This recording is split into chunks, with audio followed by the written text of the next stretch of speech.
வணக்கம். நான் உங்கள் குருநாதன். இந்த பதிவில் நம்ம என்ன பார்க்க போகிறோம் அப்படின்னா, கடக லக்னத்தை பொறுத்தளவுக்கு அவங்களோட வாழ்க்கையில் ஜெயிக்கிறதுக்கு என்ன மாதிரியான கிரக அமைப்புகள்லாம் இருந்துச்சுன்னா, அவங்க எவ்வளோ பிரச்சனைகள் இருந்தாலும் ஒரு நாள் இல்லாட்டியும் ஒரு நாள் அவங்க எப்படி மேன்மைக்கு வந்துடுவாங்க அப்படிங்கிறத இந்த பதிவில் நம்ம பார்ப்போங்க. பொதுவாக கடக லக்னத்தை பொறுத்தளவுக்கு சந்திரன் தான் அவங்களுக்கு லக்னாதிபதி. அப்போது இந்த லக்னாதிபதியாக இருக்கக்கூடிய சந்திரன் ஆட்சி பெற்ற நிலையில் இருந்தாலும் சரி, உச்சம் பெற்ற நிலையில் இருந்தாலும் சரி, இவங்களுக்கு மனம் போல வாழ்க்கை கண்டிப்பாக உண்டு. அதே மாதிரி இவங்க எந்த துறையில் இருக்காங்களோ அந்த துறையில் இவங்க மிகப்பெரிய மேன்மையை கண்டிப்பாக ஒரு நாள் இல்லைன்னா ஒரு நாள் அடைஞ்சிருவாங்க. அதே போல் இந்த சந்திரன் 5ஆம் இடத்துல இருந்து நீசம் பெற்ற நிலையில் இருந்தாலும் கவலைப்பட தேவையில்லை. அதே போல் இந்த சந்திரன் உங்களோட லக்னத்துக்கு 9ஆம் இடத்துல இருந்தாலும் அவர் நல்ல மேன்மைக்கு வந்துடுவார். யோகாதிபதி யார் அப்படின்னா 5 கூடிய செவ்வாய், அப்புறம் 9 கூடிய குரு. அப்போது இவங்க ஆட்சி பெற்ற நிலையில் இருந்தாலும் சரி, உச்சம் பெற்ற நிலையில் இருந்தாலும் சரி, இவங்க ஒரு நல்ல மேன்மைக்கு வந்துடுவாங்க. இப்போ 9ஆம் இடத்து அதிபதி குரு 6ஆம் இடத்துல ஆட்சி பெற்ற நிலையில் இருந்தாலும் நீங்கள் கவலைப்பட தேவையில்லை. அடுத்ததாக இன்னொரு நிலையும் பாருங்கள். இந்த குருவும் செவ்வாயும் இணைஞ்சிருந்தாலும் சரி, இல்லைன்னா குருவும் செவ்வாயும் அவங்களுக்குள்ளே பார்த்துக்கிட்டாலும் சரி, அப்படி இல்லைன்னா குரு நட்சத்திரத்தில் செவ்வாய் இருந்தாலும் சரி, செவ்வாய் நட்சத்திரத்தில் குரு இருந்தாலும் சரி, இவங்களும் நல்ல மேன்மைக்கு வந்துடுவாங்கங்க. ஒருவேளை 12ஆம் இடத்துல குருவும் செவ்வாயும் சேர்ந்துருக்காங்க, இல்லைன்னா 12ஆம் இடத்துல செவ்வாய் இருக்கார், குரு பார்வையில் இருக்காருன்னு வச்சிங்களேன். இப்படி இருந்தாலும் உங்களை கண்டிப்பாக கீழே விட்டுறாதுங்க. இப்படி யோகாதிபதிகள் அவங்க இணைஞ்சிருந்துச்சு அப்படின்னா உங்களுக்குன்னு ஒரு எதிர்காலம் கண்டிப்பாக உண்டு. உழைப்பையும் முயற்சியும் நீங்கள் கண்டிப்பாக போட்டிங்க அப்படின்னா வாழ்க்கையில் நீங்கள் கண்டிப்பாக ஜெயிச்சிருவீங்க. கடகலக்கணத்தில் இருக்கவர் நான் பொருளாதாரத்தில் நான் மேன்மை அடைஞ்சிருவேனா அப்படின்னு அவர் கேட்குறாரு அப்படின்னா, அவருடைய ஜாதகத்தில் செவ்வாய் பலம் பெற்றிருக்கு அப்படின்னா கண்டிப்பாக அவர் மிகப்பெரிய மேன்மைக்கு வந்துடுவார். ஏன்னா இது உங்களுடைய லக்னத்துக்கு 5ஆம் இடத்து அதிபதி. இது மட்டும் இல்லாமல் 2ஆம் இடத்துக்கு இவர் 9ஆம் இடத்து அதிபதியாக வருவார். அதனால் கண்டிப்பாக இவர் மேன்மைக்கு வந்துடுவார். அதுக்கு அடுத்ததாக இப்போது இவர் நான் வீடு கட்ட முடியுமா அப்படின்னு கேட்டார் அப்படின்னா, 4ஆம் இடத்துக்கு 5ஆம் இடம்னு சொல்லக்கூடிய சனியாக இருக்கட்டும், 4ஆம் இடத்துக்கு 9ஆம் இடம்னு சொல்லக்கூடிய புதனாக இருக்கட்டும், இவங்க 2 பேரும் பலம் பெற்றுட்டாங்க அப்படின்னா கண்டிப்பாக இவங்களுக்கு வீடு, மனை, வாகனம் எல்லாமே கண்டிப்பாக உண்டுங்க. அதே போல் இவங்களுக்கு நல்ல உயர்கல்வியும் கண்டிப்பாக உண்டு. இப்போது 5ஆம் இடம்னு சொல்லக்கூடிய பூர்வ புண்ணியஸ்தானத்துக்கு 9ஆம் இடத்து அதிபதி சந்திரன் பலம் பெற்றுட்டாரு அப்படின்னா இவங்களுக்கு நல்ல புத்திர பாக்கியம் கண்டிப்பாக உண்டுங்க. இப்போ ஒரு சிலருக்கு பார்த்தீங்கன்னா லக்னாதிபதி சந்திரன் நீச்சம் பெற்ற நிலைக்கு போயிட்டாரு அப்படின்னா நீங்கள் கவலைப்பட தேவையில்லை. ஏன்னா இந்த 5ஆம் இடத்துல இருக்கக்கூடிய சந்திரன் 11ஆம் இடம்னு சொல்லக்கூடிய வெற்றி ஸ்தானத்தை பார்ப்பார். அதனால் இவர் வாழ்க்கையில் கொஞ்சம் கஷ்டப்பட்டாலும் கஷ்டப்பட்டு அவர் வெற்றி அடைஞ்சிருவார். அதே மாதிரி வாழ்க்கையில் ஒரு முறை கொஞ்சம் டவுன் ஆகிட்டு அப்புறம் மேன்மைக்கு வந்துடுவார்.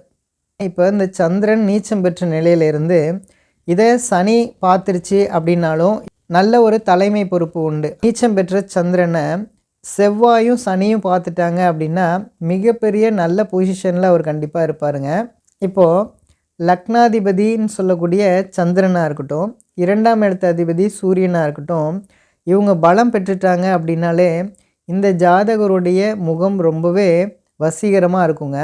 அடுத்ததாக இந்த கடக லக்னத்தை பொறுத்தளவுக்கு 6ஆம் இடத்து அதிபதியாக இருக்கட்டும், 8ஆம் இடத்து அதிபதியாக இருக்கட்டும், 12ஆம் இடத்து அதிபதின்னு சொல்லக்கூடிய இந்த மறைவு ஸ்தானாதிபதிகள் பலம் பெற்றுடுச்சு அப்படின்னா ஒரு சமயத்தில் பார்த்தீங்கன்னா இது பலம் பெற்றுடுச்சு அப்படின்னா அதுக்கு உண்டான அதாவது கடனாக இருக்கட்டும், நோயாக இருக்கட்டும், எதிரிகளாக இருக்கட்டும், வழக்குகளாக இருக்கட்டும், பல விரயங்களாக இருக்கட்டும், இதெல்லாம் ஒரு பக்கம் நடக்க தான் செய்யும்.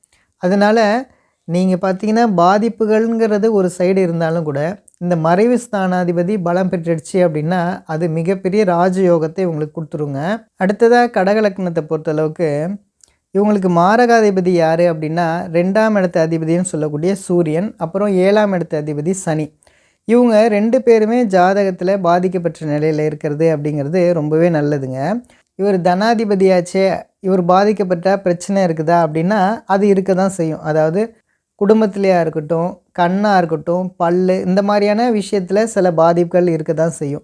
ஆனாலும் யோகம் கொடுக்கறத இது தடுக்காது. அதே போல் இந்த சூரியன் நீச்சம் பெற்ற நிலையில் 4ஆம் இடத்துல இருக்குதுன்னு வச்சுங்களேன், லேண்டு விஷயமாக இருக்கட்டும், சில உங்களுடைய ப்ராப்பர்ட்டி விஷயத்துலாம் சில பாதிப்புகளை கொஞ்சம் கொடுக்கும்.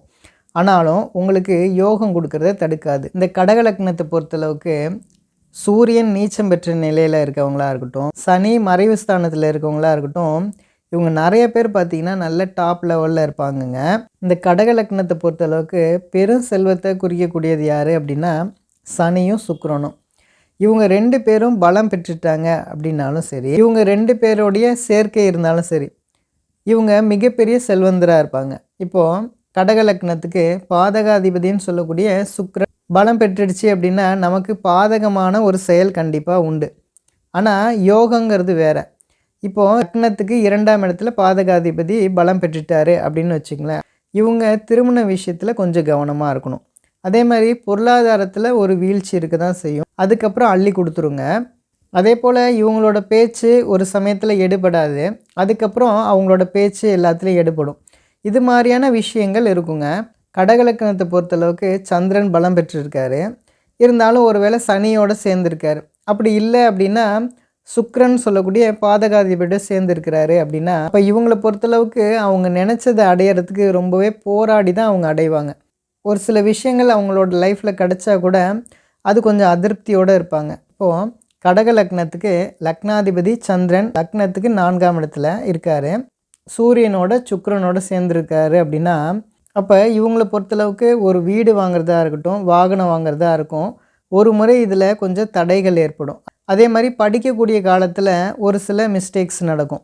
பொதுவாக நமக்கு யோகம் தரக்கூடிய கிரகங்கள் நல்ல நிலைமையில் இருக்குது, நமக்கு யோகங்கள்லாம் நடக்கலையே அப்படின்னா, ஒருவேளை அது பார்க்கக்கூடிய கிரகம் என்ன பார்க்குது அப்படிங்கிறத பார்க்கணும். கடக லக்னத்துக்கு 3ஆம் இடம் பலம் பெற்றுடுச்சு அப்படின்னா, இந்த ஜாதகர் தன்னுடைய முயற்சினால் ஒரு நாள் இல்லைனா ஒரு நாள் மிகப்பெரிய வெற்றியை கண்டிப்பாக அடைஞ்சிருவார். பொதுவாகவே கடக லக்னக்காரங்களை பொறுத்தளவுக்கு 5ஆம் இடத்த அதிபதினு சொல்லக்கூடிய செவ்வாயாக இருக்கட்டும், 9ஆம் இடத்த அதிபதினு சொல்லக்கூடிய குரு, இவங்க 2 பேருக்குமே பார்த்திங்கன்னா 3 பார்வைகள் இருக்கும். அதனால் ஒரு 60% மேலே இருக்கக்கூடிய கடக லக்னக்காரவங்க ரொம்பவே நல்லா தாங்க இருப்பாங்க. ஒரு சிலருக்கு சந்திரன் உச்சம் பெற்ற நிலையில் 11ஆம் இடத்துல இருப்பார். ஆனால் அவர் சொல்லுவார், நான் சந்திரன் உச்சம் பெற்ற நிலையில் இருக்குது, எனக்கு மிகப்பெரிய மேன்மையெல்லாம் இன்னும் வரலையே சார் அப்படின்னு சொல்லலாம்.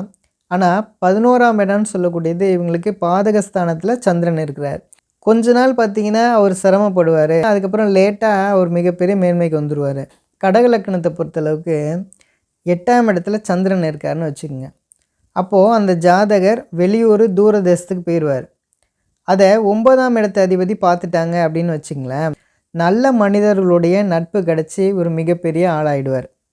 ஆக மொத்தம் பார்த்திங்கன்னா நான் அந்த கடக லக்னத்தை பொறுத்தளவுக்கு என்னென்ன மாதிரியான கிரக அமைப்புகள்லாம் இருந்துச்சுன்னா, அவங்களுக்கு எவ்வளோ பெரிய கஷ்டங்கள் இருந்தாலும் அவங்க வாழ்க்கையில் எப்படியும் ஒரு நாள் இல்லைனா ஒரு நாள் எப்படி மேன்மைக்கு வந்துடுவாங்க அப்படிங்கிறத இந்த பதிவில் நான் சொன்னேங்க.